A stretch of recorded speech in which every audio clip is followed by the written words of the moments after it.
Welcome to a presentation about the Fourth Industrial Revolution. Today, we'll talk about how community colleges can help prepare students for the future of work.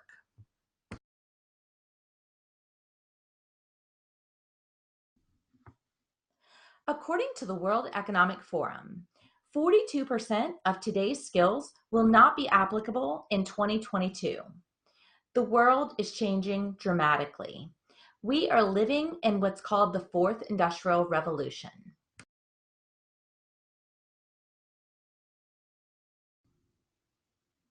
So naturally, you might be wondering, what exactly does the future of work look like? That's what we're going to talk about.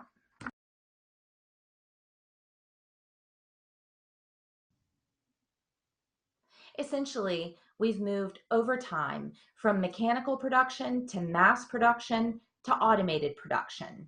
And studies show that the fourth industrial revolution is disrupting nearly every industry. And yes, that means every single program of study in the community college.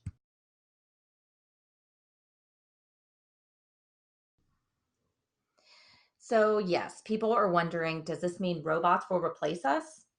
Pew Research shows that 72% of Americans are worried and anxious about a world in which machines can do the work that humans are doing. But it's important to note that with each past industrial revolution, jobs actually surged. And researchers predict that the fourth industrial revolution will be the same.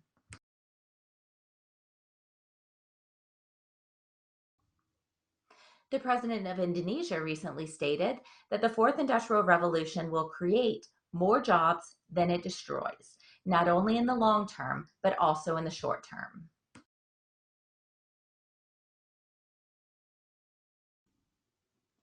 In 2018, the World Economic Forum published the Future of Jobs report.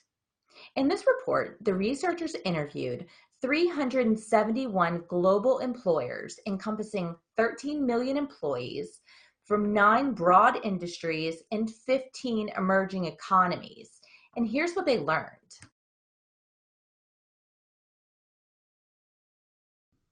Yes, it is true that the rate of automation is predicted to increase dramatically. In 2018, 71% of work was still being performed by humans. In 2022, that number is expected to drop to 58%. And by 2025, machines will be handling more work than human beings. The same report goes on to explain that machine learning is not about automating jobs. It's about automating tasks. Some jobs are more susceptible to automation because they are task-oriented. Others require judgment and social skills, which are harder to automate for now.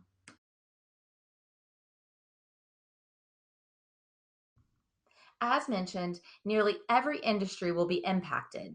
Here are the top 3 most disrupted industries. Administrative assistants. These positions will decrease by an estimated 4.7 million jobs, according to the World Economic Forum. The second most disrupted industry is manufacturing and production, which is predicted to lose 1.6 million jobs. And construction and extraction, that industry is expected to lose 500,000 jobs.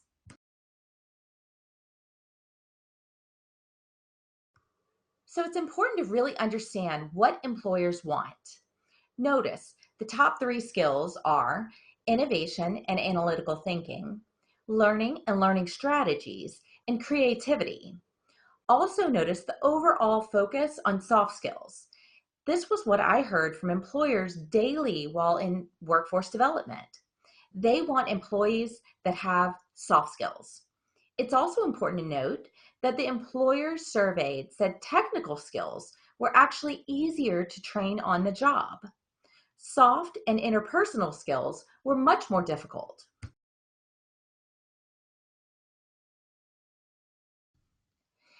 Similarly, Stanford Research Institute found that 75% of long-term job success depends on soft skill mastery and only 25% on technical skills. And that's not all. In study after study, these skills are each individually cited as entrepreneurial competencies. Employers are in turn asking academic institutions to instill an entrepreneurial mindset in students before they are actively applying for jobs.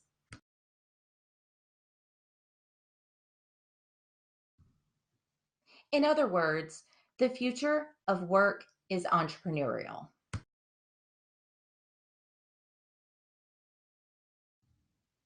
So, if this is the future of jobs and society, then how can the community college prepare students for the future of work?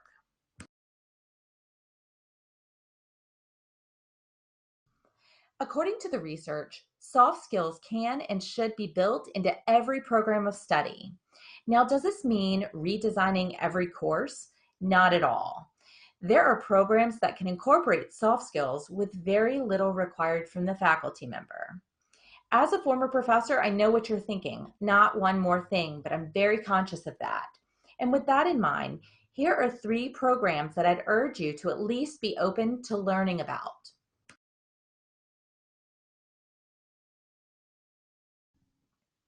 The California Community College system is a trailblazer in this space. Their 21st century badging program was designed in collaboration with the New World of Work initiative. Basically, students earn digital badges by mastering key skills. These skills include adaptability, solution mindset, collaboration, communication, digital fluency, entrepreneurial mindset, empathy, resilience, self-awareness, and social and diversity awareness. Does all this sound familiar? It should.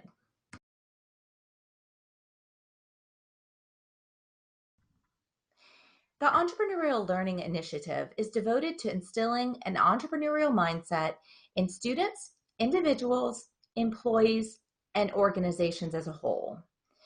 Entrepreneurship is not just an action or a set of actions. They believe learning how to think like an entrepreneur can have a profound impact on our lives.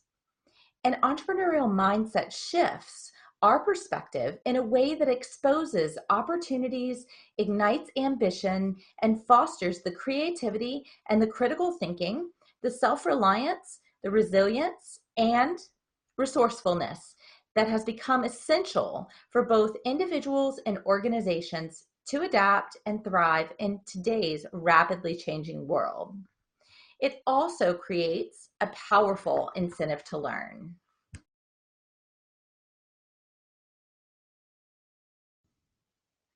The final resource is the National Association of Community College Entrepreneurship.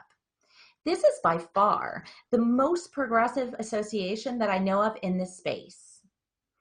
They understand that entrepreneurship does not belong simply in the business department. It's an interdisciplinary concept. Just this month, they published a book titled Community Colleges as Incubators of Innovation.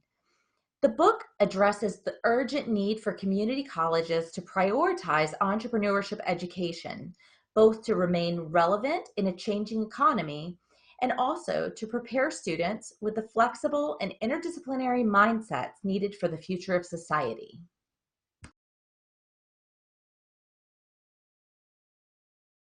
So in closing, I'd like to leave you with 2 suggestions.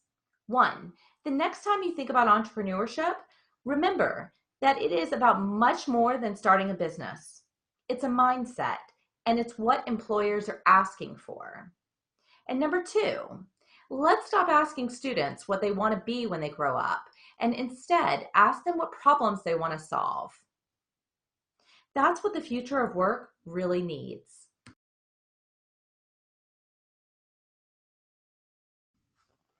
Thank you so much for participating in this webinar. And if you have any questions, don't hesitate to reach out. You can find my contact information below.